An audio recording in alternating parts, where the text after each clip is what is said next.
and good morning from Washington, D.C. My name is Kyle Ferrier. I'm a fellow and director of academic affairs at KEI, as well as your moderator for today's event.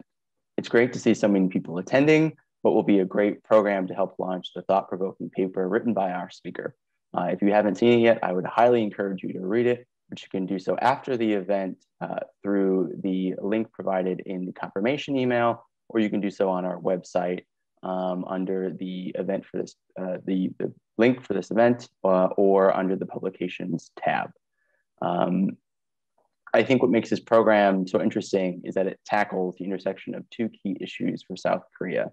The first being the THAAD dispute with China, and the second being public diplomacy and soft power. Both are very important in their own right, but what I think our speaker does for us today is provide some insights into how the first impacted the second.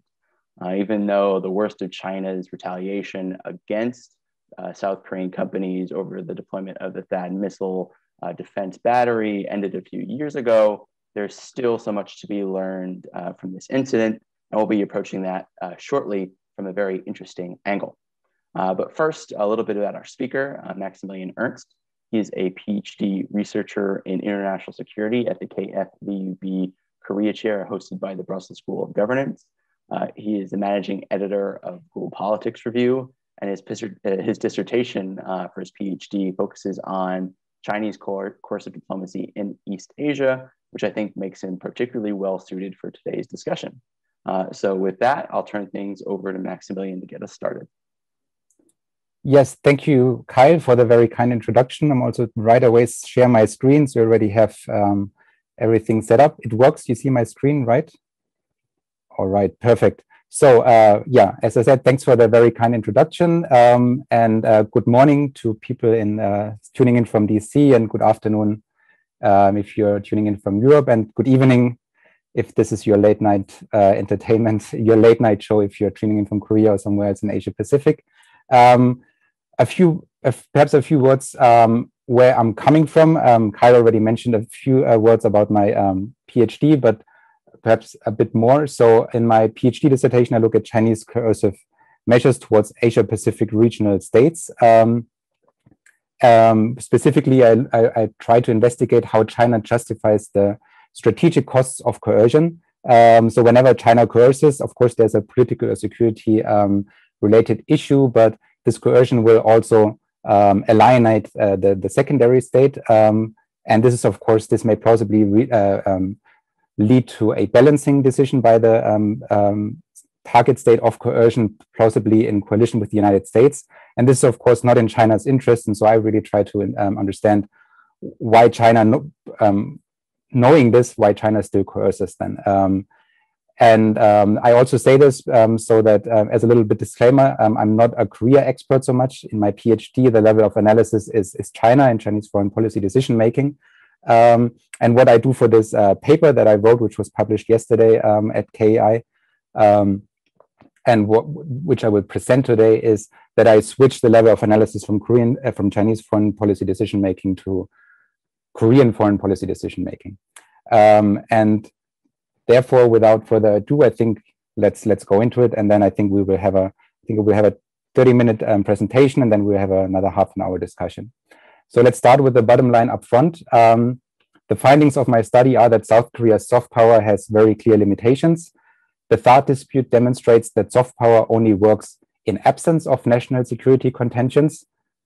And this confirms the tenets of defensive realism, which maintains that actions by states in the international system are driven by their desire to maximize security. Another finding, though, is that at the same time, traditional diplomacy based on high-level summits has proven to work, notably in the presence of those very same national security contentions.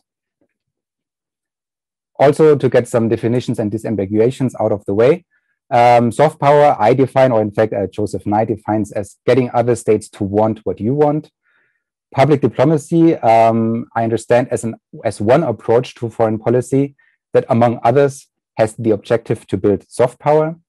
And the research question of my study is, did the target state of South Korea's soft power, and that in our case is China, develop any appreciation of South Korea's policy objectives, or did Beijing want what Seoul wants? Of course, South Korea had what would qualify as a public diplomacy all along, but since 2010, this was officially instituted as a means to govern foreign relations alongside state diplomacy and economic diplomacy. South Korea's Ministry of Foreign Affairs is in charge of South Korea's public diplomacy, and since 2016, South Korea publishes a master plan for public diplomacy every 5 years, so once in every administration. And the budget for public diplomacy has been increasing. In 2020, it was at 31.5 billion Korean won.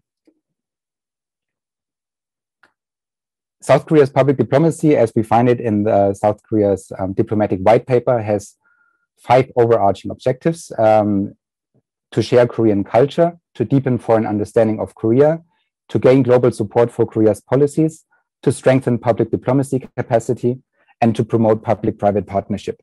Now, of course, as we briefly remember how Nye defined soft power, we see that number 3 here is pretty much not a definition, but it goes in the same direction: to gain global support, or to get others to want what you want. You know, it's the same idea, right? Now, Korea has, soft power is of course much of a buzzword, and many people talk and write about it, and there are plenty of rankings for soft power, and South Korea usually ranks pretty good, pretty much in the on top of these, not on top, but not so bad. So here on the left, we have the Global Soft Power Index 2021, where South Korea ranks 11. And on the right side, we have the Soft Power 30, where it is number 19, however, number 2 among Asian states.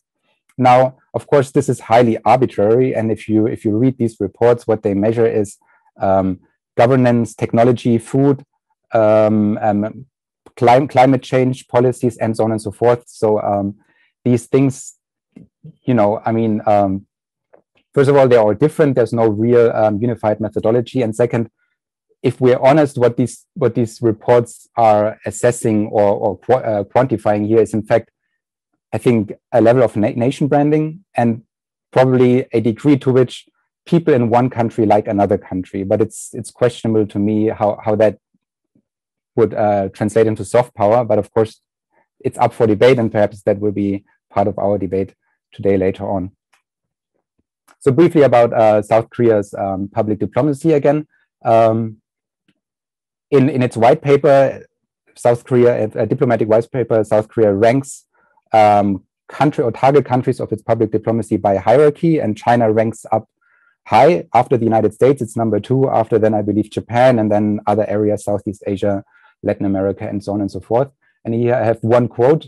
What South Korea's public diplomacy wants to do, it wants to take into account the different policy environment and public opinion of each major country, to gain the public's understanding and to build recognition and consensus among overseas opinion leaders on Korea's major foreign policies. So this is really understanding what it's supposed to do, and then I think we again see the similarity to the narrow definition of soft power here. So again, that we understand where public diplomacy and soft power go together.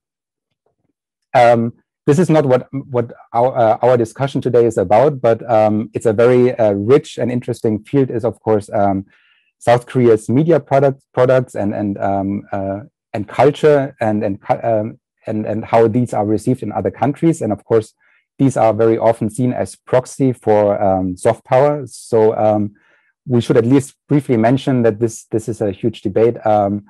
That South Korean culture and media products are, of course, very popular in China, which, as I mentioned, is seen as an indicator for soft power.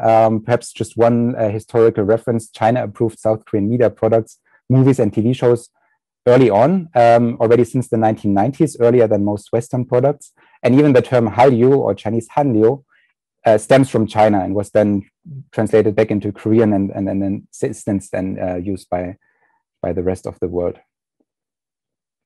So this just goes to say that by all these accounts, we would expect South Korea to have plenty of soft power. Now, transition to the THAAD case. And I'm sure that most in the audience know about the THAAD case very well. I think it's a few years back in the past, and I'm gonna just pick the few issues and variables that are important for today's case study. And first, we'll look at what the strategic long-term interests of the 3 parties involved were. So the United States sought to improve cooperation on missile defense with regional allies and partners since the late 1990s already, primarily prompted by North Korea's improving, but back then still limited ICBM capabilities, as well as analysis that suggested that North Korea was developing nuclear weapons, of course. South Korea's position was that it needed to accommodate United States plans for missile defense, but of course also consider its own security requirements. And these US missile defense plans, they neglected North Korea's long-range artillery as well as North Korea's Air Force capabilities. So Seoul decided in 2001 that it wants to pursue the Korea Air Missile Defense System, KAMD. It would have been a bit cheaper, partly domestically produced, and there would have been other measures that would be more tailored towards South Korea's own security needs. There was also the variable that informed South Korea's decision of China. I don't think from my reading so far that it was high up there, but at least it was part of the discussion, is of course that by the early 2000s, China was already emerging as one of South Korea's most important economic partners. So when China said, we don't like this, it would have been just natural for South Korea to listen to this. And that brings me to the third party, of course, China, who saw global strategic stability threatened by regional states cooperating on US missile defense. Specifically, Beijing believed that improved US missile defense capabilities could undermine its nuclear deterrent. So just briefly, this is a much debated and also very interesting topic. Of course, as I hinted, there's a debate on whether THAAD really threatens China's nuclear deterrent, but the Chinese position is that THAAD interceptors based on the Korean Peninsula can, on the one hand, not intercept a Chinese ICBM, of course, but that its X-band radars integrated with further ground-based interceptors in Japan, Alaska, and California would enable the United States to first detect Chinese ICBMs launched early and therefore possess more opportunities or attempts to intercept, and second, to identify decoys in the early ascent phase of the ICBM, and then therefore also identify decoys. So the issue really would be the radars of THAAD. Such an additional radar on the Korean Peninsula integrated into a US global missile defense network would contribute to both dimensions, early detection and decoy identification, therefore allegedly improving the US ability to intercept Chinese ICBMs at the lowest possible interceptor per ICBM ratio.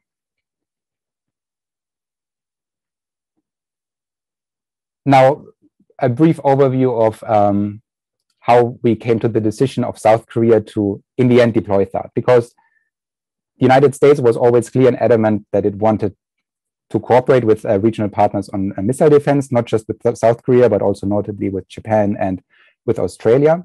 And China was always against it for the reasons that I just mentioned. So the important variable here really is how Seoul's decision from going with KMD to going with the American system in the end, how this came into being. And I think we can trace it back to late 2011 when Kim Jong-un assumed power in North Korea, and pretty much the next year, beginning with nuclear and ballistic missiles. And then over the next years, of course, as North Korea tested more ICBMs and nuclear weapons, the discussion of what to do about missile defense on the Korean Peninsula emerged again. I think there are many, many important events, but one tipping point I believe would be when USFK Commander Scaparotti advocated for a layered missile defense system based on Patriot and THAAD in January 2014. But then the Park administration still stuck to the so-called 3 no's. These 3 no's are: first, no official request by the United States;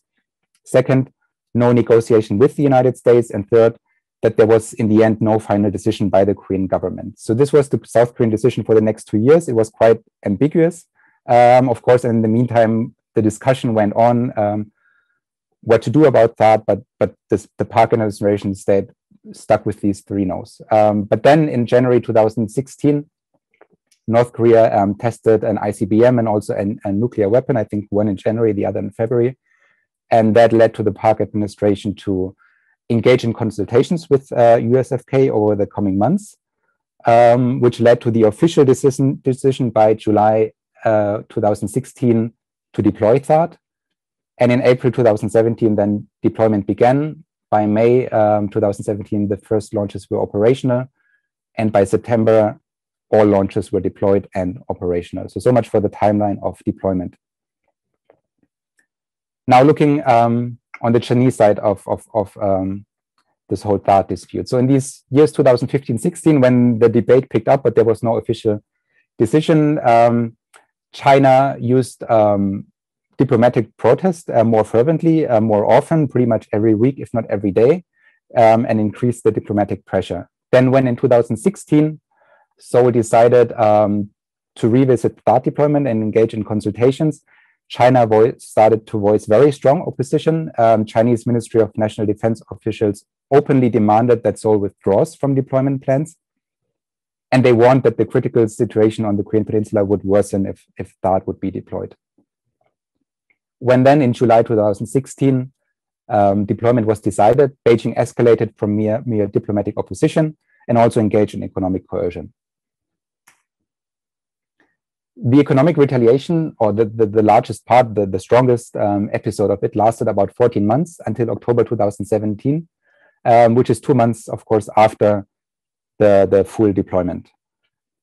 But of course, some repercussions of economic coercion were felt months and years afterwards, and possibly even up until today. Although I think the whole pandemic makes it hard to discern which one is which, but it certainly, it was there. It continued the months and years after. And China's economic retaliation can be summarized in 3 categories. The first would be particularly grave sanctions against the conglomerate Lotte. Lotte, of course, as I'm sure most know, was singled out because it provided a golf course to USFK under the Status of Forces Agreement, SOFA. The primary tool of coercion were extraordinary tax investigations and sanitation checks against its business operations in China. These repressions resulted in a loss of 77% of Lotte Mart sales in China in the year 2017, and subsequent withdrawal from the Chinese market altogether of Lotte Mart. Also, other entities under the Lotte brand reported cases of extraordinary tax investigations, fines, delayed licensing approval, property seizure, and public boycotts. The entire economic damage against Lotte alone is estimated at $1.78 billion US. The next was strong. The next category are strong sanctions against Korea's travel and entertainment industry. So prior to 2017, Chinese tourists amounted to 47% of overall tourist arrivals in Korea. So almost half of tourists to Korea were Chinese, and their expenditure in duty-free shops made up 80% of total duty-free turnover. In October 2016, so a few months after decision to deploy THAAD, the Chinese National Tourism Administration was ordered top-down from Beijing to issue travel warnings discouraging Chinese trips to Korea. It also instructed regional governments in China to liaise with local travel agencies in their jurisdiction to halt promotions of group tourism. Beijing further rejected chartered flights, so these are additional flights of the flights that already exist on the plans, of Korean carriers Asiana Airlines, Jin Air, and Jeju Air, as well as from Chinese airlines China Eastern and China Southern. By the end of 2017, tourist numbers to Korea had dropped by 48.3%, which translates into 4.5 million tourists. Duty-free operators were affected most profoundly, followed by hospitals and plastic surgery clinics, retail outlets, of course, Korean travel agencies, hotels, and casinos. Based on estimates by the Hyundai Research Institute, the economic losses to the Korean economy resulting from travel bans alone figured at $15.6 billion US. And as for the entertainment industry, China, not surprisingly, is the largest foreign market for Korea's entertainment industry.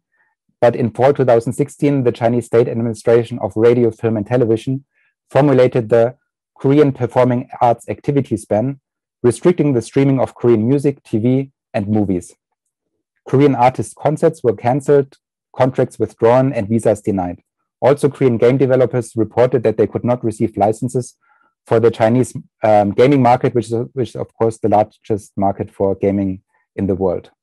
And for the last category, sporadic incitement of boycotts and bureaucratic scrutiny against Korean enterprises without proven but with likely involvement of the Chinese government.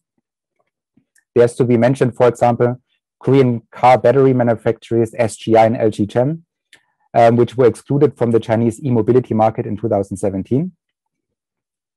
Furthermore, Chinese citizens engaged in boycotts against Korean car makers Hyundai and Kia, as well as against Korean artists. Hyundai and Kia, the car maker operations of these conglomerates, lost 47% of their Chinese market share in 2017, translating into an 8.7% loss in global sales. There were further reports about Chinese customs authorities applying especially high scrutiny against Korean shipments, resulting in delays and increased costs of Korean companies. Now let's see how the Moon government, once in power, managed the relations with China. So as I'm sure most have the timeline in their head, in their mind, there were elections in Korea in 2017, and by May 2017, I think May 10, President Moon was inaugurated, and he then announced to reevaluate THAAD. That was one of his campaign promises, not to get rid of it, but to look at the necessity and also the environmental impact. And during this assessment, the deployment of THAAD was also halted. From my reading of Chinese press releases and so on, this was seen as an opportunity by China to perhaps halt deployment, but of course this didn't materialize, because once the Korean Ministry of Environment decided that there is no impact on the South Korean environment and also the population, mostly by the radars, deployment went on. Then in September 2017, once THAAD was fully deployed, Seoul, however, engaged with Beijing to rebuild the relationship. On September 20, there was an important meeting between Minister Kang Kyung-hwa and Minister Wang Yi at the United Nations in New York, where Minister Kang importantly formulated the new 3 no's. That would be, there would be no trilateral alliance with the United States and Japan. That is important because China was always sort of worried about this coalition of these 3 countries against it. That there would further be no additional THAAD units, in addition to the 6 that were already deployed, and that there would be no participation by South Korea on US region-wide missile defense. President Moon furthermore expressed the wish to restore Korea-China relations in a live TV interview on September 28, 2017, and there was an immediate positive response by the Chinese ambassador to South Korea, Chiu Kuo-hong. And then from October 2017 onwards, there was we saw a gradual lifting of travel restrictions and the bans on Korean entertainment products. But of course, as I mentioned, the repercussions of these economic coercion were felt in the months and years afterwards. And for some industries, including Lotte, but of course also car makers, some market shares were irreversibly lost, of course. Now, I think we can now move towards the conclusion and ask, when do public diplomacy and soft power not work, and why? So if we remember again, Joseph Nye's narrow definition of soft power allows to put South Korean soft power, and by proxy its public diplomacy, to the test. Let's also keep in mind that the Korean public diplomacy has the stated objective to gain global support for Korea's policies.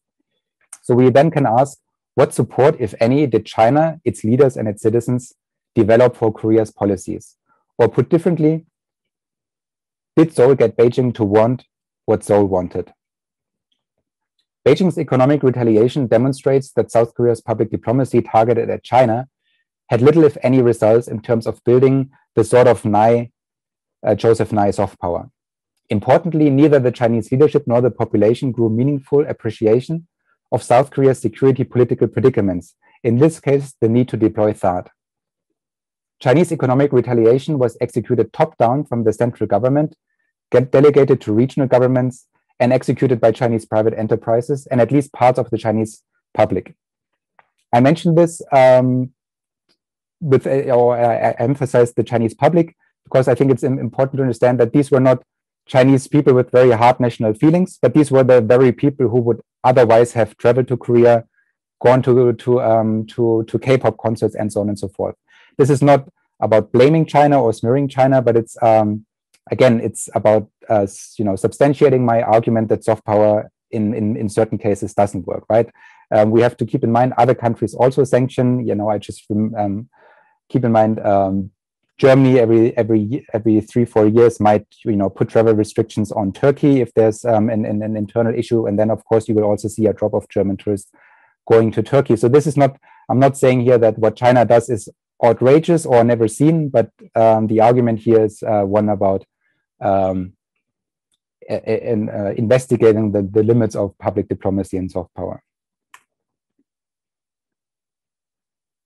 There are two possible conclusions to be drawn from the THAAD case on public diplomacy and soft power, and that is first, either South Korea's public diplomacy did not succeed in building the type of soft power that meets nice narrow threshold of getting others to want what you want, or second, South Korea's public diplomacy was able to foster soft power, but a confounding variable, in this case the THAAD dispute, limited its effects. This allows me to hypothesize that the limit of one country's public diplomacy reaches as far as another country's core security interests. Put differently, public diplomacy works in absence of security contentions, but collapses the moment that the target country's national security is challenged by actions of the sending state. In the case of THAAD, China's security was threatened by improved US capabilities to intercept Chinese ICBMs, potentially undermining China's nuclear deterrent. But the THAAD case also demonstrates what works instead. Traditional diplomacy executed by government officials and diplomats during summits, high-level meetings, and state visits, negotiating treaties, signing MOUs, and offering quid pro quos in order to accommodate each other's core interests. South Korea was able to have the cake and eat it too. The US missile defense system was deployed and relations with Beijing were rebuilt. Seoul's top diplomats under the Moon administration were able to convince their Chinese counterparts that THAAD, as far as South Korea was concerned, was only aimed at North Korea and that Seoul would not undertake further actions that threatens China's national security. The new 3 no's, as I mentioned before. And that brings us to the last slide and the key takeaways. Those would be soft power and to a degree public diplomacy, but again, these are connected but different concepts, only work in absence of national security contestations. I put only in italics because this is just one case study. We have to talk about this, but this is the takeaway from this case study. Furthermore, traditional diplomacy, and that is summits and negotiations, works even when there are such security contentions. And finally, US allies can, in principle, maintain their security alliance with the United States and maintain stable economic relations with China. This is not to say that this is what they should do, because of course we have to keep in mind that close economic relations, overly close economic relations with China increase vulnerability to economic coercion. So this is not me saying that US allies or just anyone really should have overly close economic relations with China, but it's possible. And perhaps we can also lead it, because this is the last slide, but of course, keeping in mind my research now, I specifically wrote here US allies. We talk a lot about, of course, about Asia, but I think this is the same as to be said about European allies or just really every liberal democracy in the world. That of course it's possible to have your good relations with the United States and China, and whether that's a good idea is another question which is not addressed by my research today. And that's it. And I'm looking forward to questions and discussions.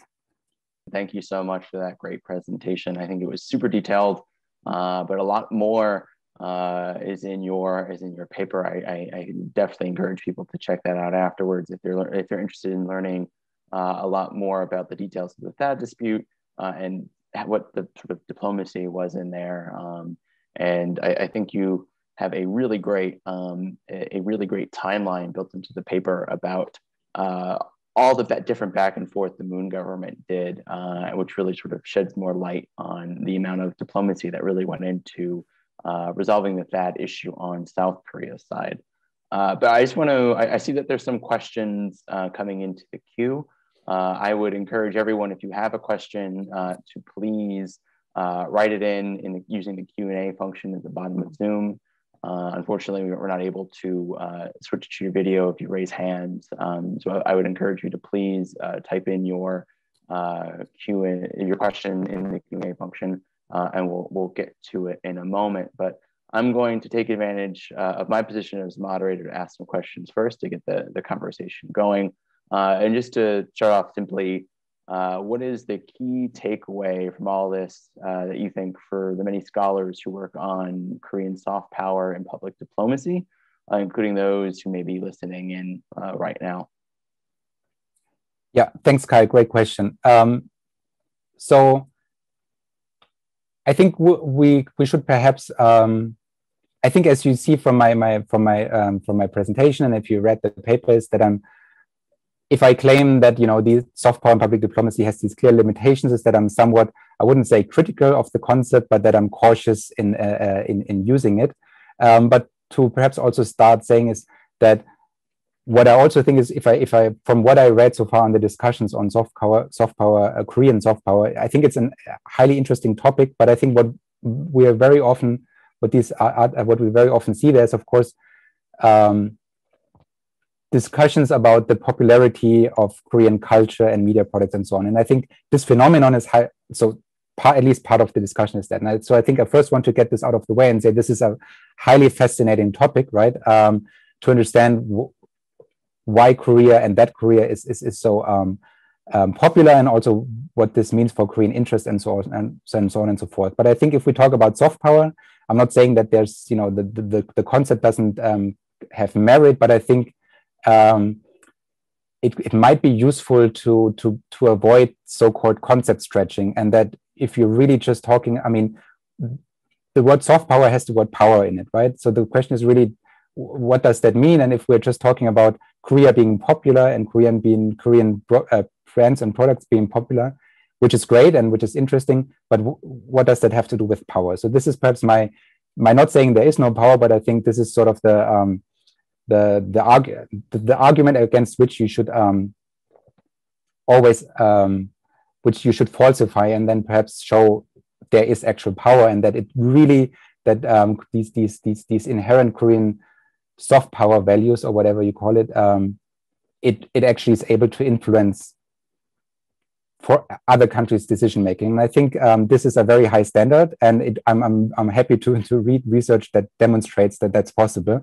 But and my research is probably to say a challenge to this idea that you can reliably influence other countries' decision making just by being popular. Thank you. I guess the second question I'd like to ask before we turn over to the audience is that there's clearly a hole in the middle of all of this. You focus primarily on China's actions and policy shortcomings in relationship to the THAAD retaliation. But the hole in this, as I say, is the lack of U.S. support for Korea, even though THAAD was done under the auspices, under the umbrella of the U.S.-Korea alliance. There was just very little, if any, U.S. support for South Korea, even though a stated objective of U.S. policy in the region is to protect allies and partners from Chinese economic coercion. There was a lot of activity in other areas, but not so much for Korea. Do you think that the outcome might have been any different, swayed in any way, shape, or form, had there been a movement like what we see now in Australia to purchase Australian wine in the face of Chinese economic coercion? Yeah. So I think there's two dimensions of the question, and I think it's very important. So I think the first thing that I see here is, should the United States have done something differently? I think what you just hinted at the Australian wine thing is these kind of symbols, they go a long way, right, in ensuring allies. So I think, yes, this is certainly something that the United States could have done, but the question is, would it have done anything in the real economic hard term sense? And then I think perhaps not. If you think at the kind of coercion that we look here, especially tourists and you know, Korean cars not being bought by Chinese customers, this is not something that you can easily from 1 month to the next alleviate, right? So in fact, the market forces took care of this by themselves, right? Once the Chinese tourists didn't come in 2017, of course, Korean travel agencies, they advertised their travel products to other markets. I think Japan and Southeast Asia was very big in there. And then, of course, in the next travel season, you would have these people coming, and this mitigated these effects, of course. But in the immediate effect, so to go back to your question, is there's not so much that you could have done with, for example, wine, because if you are an avid wine drinker and this happens, you're European, you're American, this happens, and then you can just buy Australian wine the next week, but you cannot reschedule your family holiday or your car sale. So this just goes to say that, you know, the symbolism of saying we have your back, yes, that goes a long way, but really mitigating such strong economic effects, I think is difficult.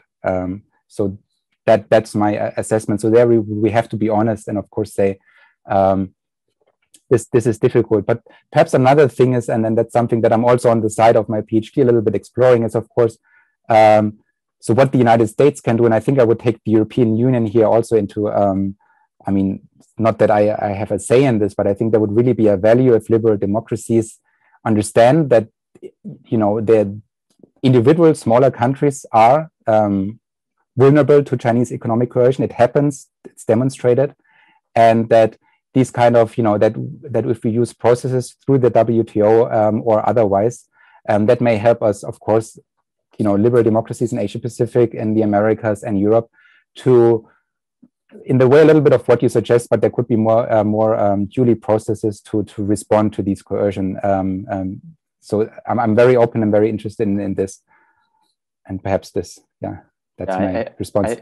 I think that was an important point to make. There's only so many other actors can do, especially as it relates to market forces. I have another question. I have more questions, but it seems as if our audience does as well. So I'm going to at least stop here temporarily and turn it over to the long line of questions and comments that we have coming in from the audience.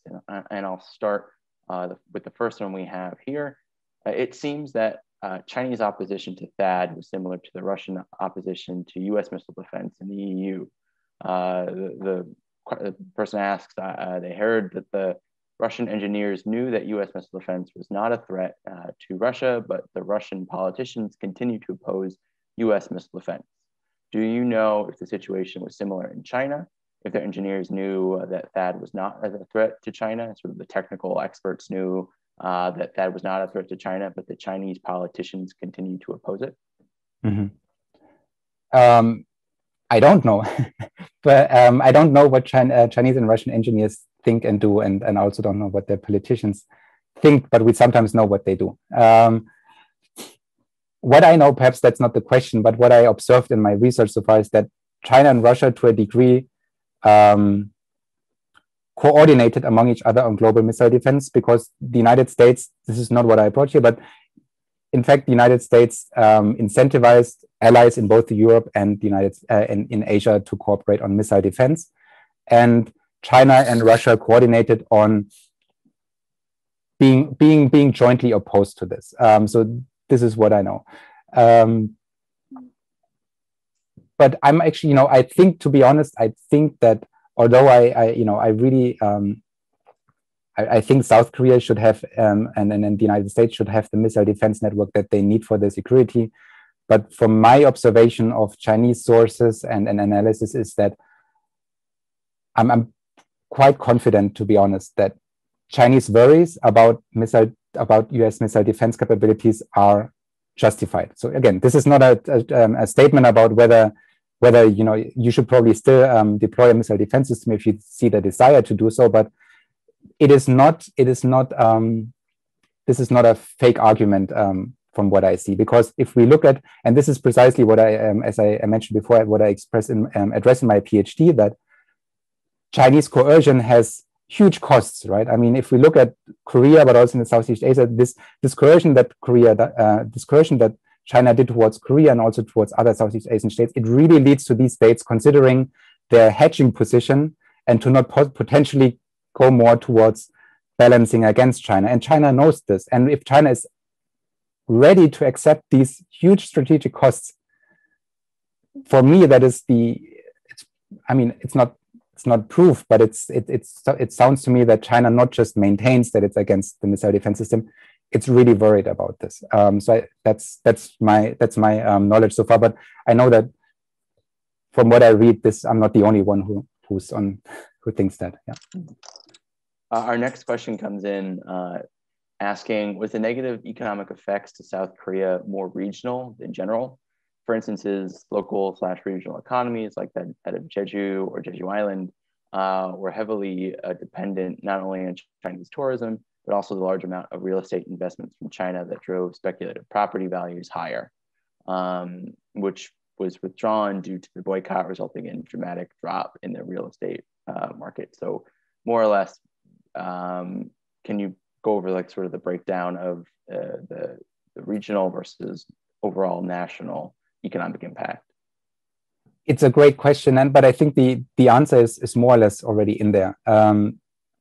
So this is not for me, for my research. This is not at the core of my question, but yes, it's already. I think we certainly these areas naturally that depend on tourism were more affected by this. Of course, so that's true.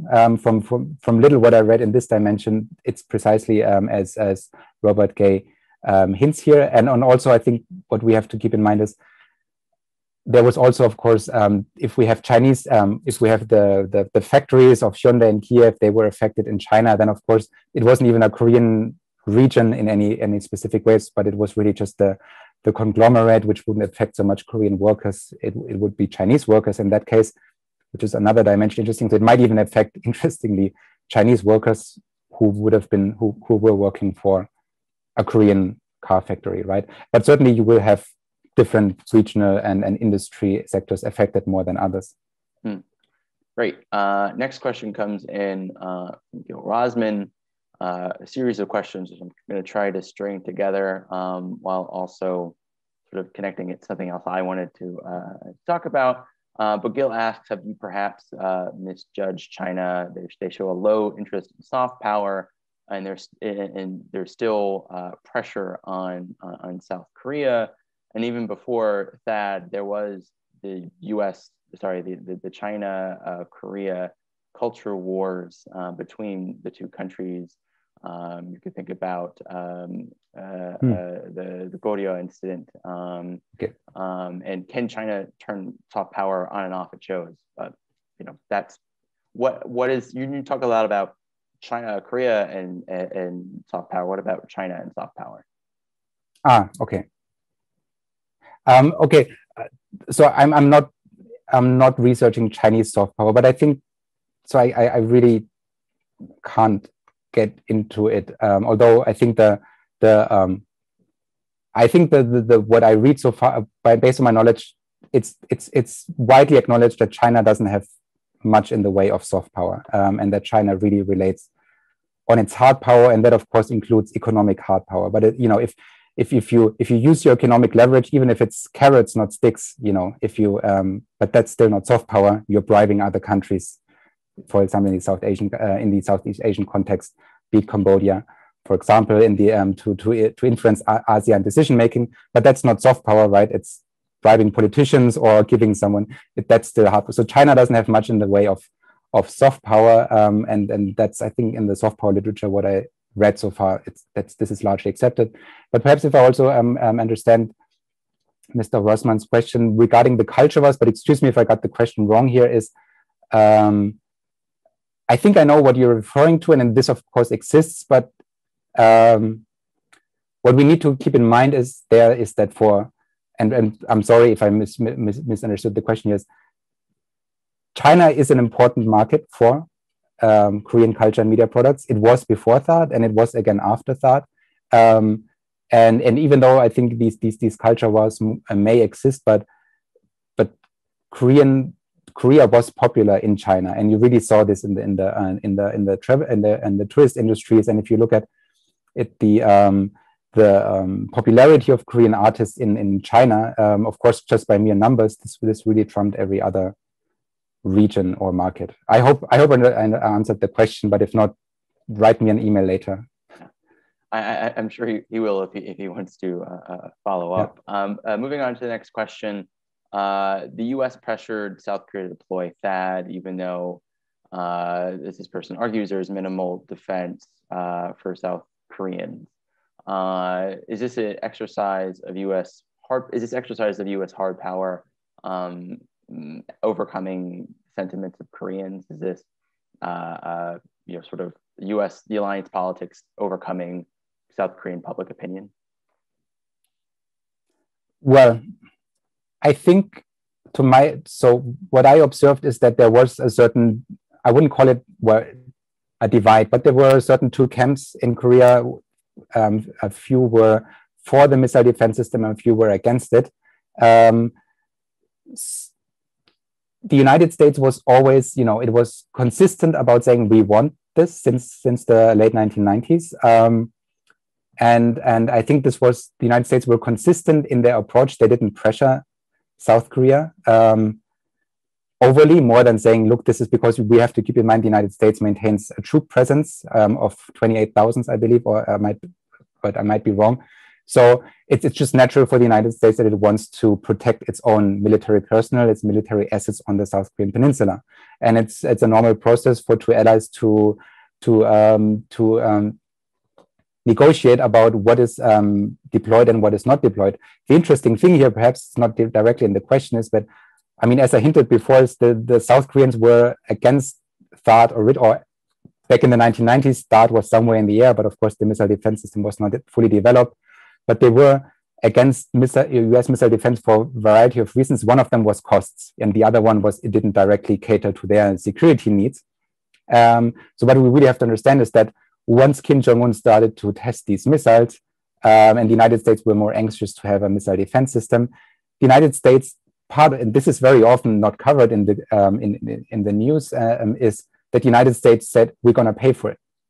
Because this was not on the table before. And in my understanding, the Park administration then said, okay, if you pay for it, who are we to tell you not to deploy your system? We are allies. You can do, you have the ability to deploy military hardware on the South Korean peninsula to protect your own assets. And if you pay for it, fine. So this was the Park administration position. Of course, we know that international politics is a bit more complicated. But this was really, in my understanding, how the situation developed, and that's why I don't think the U.S. overly pressured it. I mean, South Korea could still have said we don't want it, but at the end, South Korea said we get a free missile defense system. Otherwise, it would have. I forgot the number, but it's a dear number of millions of US dollars.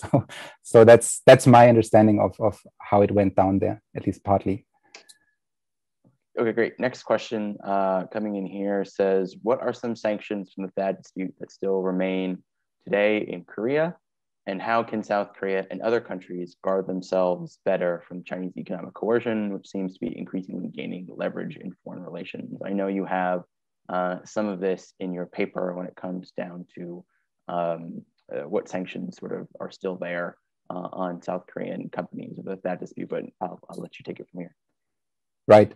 Yes. So, right. What we can say is that once the Moon administration engaged in rebuilding the relationship with China, right, it was not immediately back to normal. So what we really say is that the trend was towards, that the Chinese travel industries step by step removed those bans, and Chinese tourists were step by step coming back.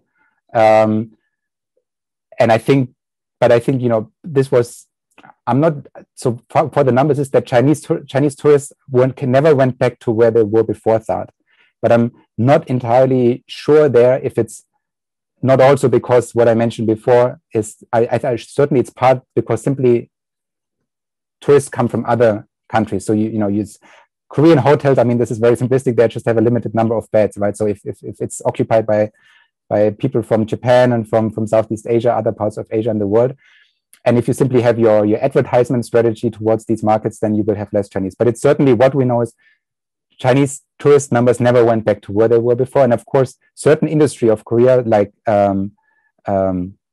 plastic surgery or the duty-free shops, the K-beauty market, and so on and so forth, they will of course be affected, because as we saw, those were 80% of the duty-free operation was entertained by Chinese customers. So these things, they certainly they continued all the way down. And the other ones is that I mentioned, of course, is these not traceable, but actually quite. I mean, we're quite sure that these battery factories in China that were not built. Of course, this is you can't quantify it. You know, it never happened, right? It's a gray zone, but these are potentially billions of dollars that these Korean conglomerates could have gained, of course, in the Chinese market. So you know, these things are difficult to quantify. There's a recent Bank of Korea study, which I think is very good on some of these issues, perhaps, but not today, I suppose, or not in this session. So I hope this answers some of the question. And I think there was another, or was that the whole question? I think that's it, right? I think you just pretty well. Yeah. Okay. Cool. We have a multi-parter question coming in through the chat. The person asks, I was wondering if you have any information explaining how Beijing assessed and selected its retaliatory measures over the THAAD deployment. What decision-making process, what, if you know of any decision-making processes when China selected which industries to impose economic sanctions? And conversely, what was China's decision process in terms of reconciliation, timing, and how to approach the lifting of sanctions? Did the Trump administration factor into this at all in terms of prompting the Chinese decision to reconcile with Seoul? Do you know, again, about Chinese decision to impose sanctions, withdraw sanctions, and was the US involved in any way, shape, or form, either directly or indirectly? Yeah. Okay. I think there are a few dimensions. So let me see if I catch them all. So when it comes to which industries are selected, what, to my knowledge, China likes to take industries. So travel is very popular because there's no. So usually in economic relation is there's interdependent, right? But the good thing about travel is it's not. So it doesn't hurt you if you don't send, and that's something that China is able to do more than most other countries. But as I hinted, even Germany sometimes puts Turkey or another country on a certain list. But for China, it's first through sending these travel bans and this influence on these regional travel agencies. China is probably more than most countries on this planet able to really direct and therefore leverage tourism flows. So that's why you always see tourism. It's also in the case with the Philippines, for example. This was one of the first things. The other things that China uses, so perhaps going out of the Korean case and more generally speaking, is there's some, but the THAAD case pretty much, but hints in that direction, is that China uses, or at least parts of the, so we talk about decision making here, it's not just the government, that there are interest groups within China that it's not really clear to what extent they have an influence on the government. That, for example, if we look at the battery producers, right, this is something that of course helps Chinese domestic car battery producers. So that you choose there something that really helps. I mean, if we look at it again from the macro perspective, these are mercantilistic interests, right? That you basically you can sort of combine economic coercion to influence policy decision making in one country with your own mercantilistic approaches of perhaps shielding your own domestic industries against foreign competitors. So that's perhaps there. And a last dimension I would say is that China likes to, of course, use import bans more than export bans. It tried to use export bans on raw materials against Japan, and that, I mean, allow me the judgment that it backfired in the sense that Japan simply started to diversify its supply routes, and now Beijing stands there with its raw materials and has no leverage at all. So this is why Beijing likes to use import bans more than export bans. And the other dimension of the question, China's decision. Okay, so I think, yeah, the timing. I think you know, if I didn't cover this in my presentation or in the paper clearly enough, if we go to the coercion literature, there's one thing that's very important about that coercion works, is that the target of coercion first understands that it's being coerced, you know, that something is an issue at all, and second, to give it a way to go to make coercion stop, and you know, to fulfill whatever policy objective or what requirement the sending state of coercion has. And what is of course special about China is that the way how China does sanctions or economic coercion is a bit different to the Western world, because let's say in a liberal democracy in Europe or the United States, this goes through Congress, and then it's, you know, it's debated upon, and somewhere you see on the foreign ministry, you see a press statement saying this is the sanction against this state, and this needs to be done, and then sanctions will be lifted. I mean, I'm sure most in the audience know about sanction against North Korea, and you know, everybody can look it up. But this is not the case how it's usually done for China. So China does not on its websites, on the foreign ministry website, say we are coercing South Korea. This is what we are unhappy about. This is what South Korea needs to do for coercion to stop. And and that's why the Chinese foreign ministry does it through, it basically says there is no coercion at all, but the Chinese people are unhappy about this situation, and you will see for yourself, so to say. And then briefly on timing, that of course allows China that the timing is much more immediate, right? Because as I just hinted, in a Western country, it might take weeks or months until something like this is decided.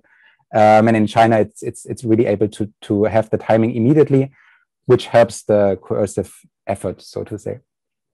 And I'm going to squeeze in one last question here with the 2 minutes we have left. The last question, the person's asking, do you think that the anti-China sentiment in South Korea, which has been intensifying in recent weeks and months, has its roots in the THAAD dispute?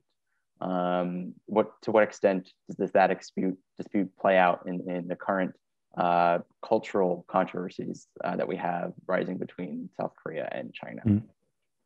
So I saw the results of questionnaires on the South Korean population, and if I understand, it had its impact. But of course, from, you know, as a social scientist, you can say it's difficult to say then to what extent these variant factors that they are, if it's really there. But I think this certainly, I think I can't say what the everyday South Korean person thinks, and to what level THAAD informs their perspective on China. But I think I think certainly the government, even though the Moon government for economic reasons sought to amend the relation, I think there's certainly more caution in the South Korean government, because they certainly learned their lesson. And I think the lesson in the sense that you know, economic coercion with China has upsides but also downsides. But again, to your question, I think certainly it is in the, if you allow me this term, in the collective memory of the Chinese population. It's certainly there, right? This THAAD retribution, but it's difficult for me to quantify what's there more. One of which is most heavy. Yeah, it's tough, but it's certainly definitely it's there. Yeah, it's a relevant factor. Well, thank you so much, Maximilian. We're out of time. Before we go, I just wanted to remind everyone that tomorrow, April 28th at 2 p.m., premiering on YouTube, KEI is also having another event entitled South Korea's Partnership with NATO, Origins and Future Direction. This is going to be a conversation between KEI President Mark Tokala and NATO's Director of Security Policy and Partnerships, James H. Mackey, on how the Korea-NATO partnership began and how it's evolving in response to challenges old and new. I think there's some overlap between our European colleague being here today and the NATO discussion tomorrow. So I would encourage you, if you're interested in learning more about that, to tune in tomorrow. But Maximilian, this has been fantastic. Did a great job with the presentation and handling those very tough questions. I'm sure There's much more that we can do to keep the conversation going, but looking forward to continuing that offline. And so thank you again for joining us here today. No, thanks for having me. Thank you.